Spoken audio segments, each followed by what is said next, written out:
জুলাই আন্দোলনে হত্যাকারীদের বিচার করতে না পারা হবে অন্তর্বর্তী সরকারের সবচেয়ে বড় ব্যর্থতা এ মন্তব্য করেছেন জুলাই স্মৃতি ফাউন্ডেশনের সাধারণ সম্পাদক সার্জিস আলম। সকালে খুলনা শিল্পকলা একাডেমিতে আয়োজিত সহায়তা প্রদান অনুষ্ঠানে এ কথা বলেন তিনি। সার্জিস অভিযোগ করেন, আন্দোলনকারীদের অনেককে বিতর্কিত করার চেষ্টা করছে বিভিন্ন রাজনৈতিক দল। বলেন, আওয়ামী লীগ আমলে তাদের ভূমিকা যথাযথ ছিল না। স্বৈরাচার পতনের আন্দোলনে নিজেদের নেতিবাচক কর্মকাণ্ডে ইমেজ সংকটে পড়েছে পুলিশ। পরিস্থিতি স্বাভাবিক করতে পুলিশ বাহিনীকে দায়িত্ব নিয়ে কাজ করার পরামর্শ দেন সার্জিস। নির্দিষ্ট প্রমাণের ভিত্তিতে আন্দোলনে হত্যাকারীদের গ্রেপ্তারের দাবিও জানান তিনি। পরে জুলাই স্মৃতি ফাউন্ডেশনের পক্ষ থেকে খুলনা বিভাগে নিহত ৭৪ জনের পরিবারের মধ্যে ৫৮টি পরিবারের হাতে ৫ লাখ টাকা করে অনুদান দেয়া হয়।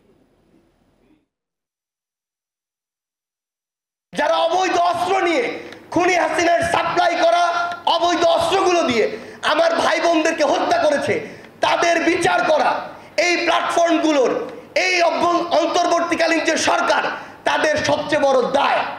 যদি এটা তারা তাদের জায়গা থেকে করে যেতে না পারে, এটাই তাদের সীমাবদ্ধতার এবং ব্যর্থতার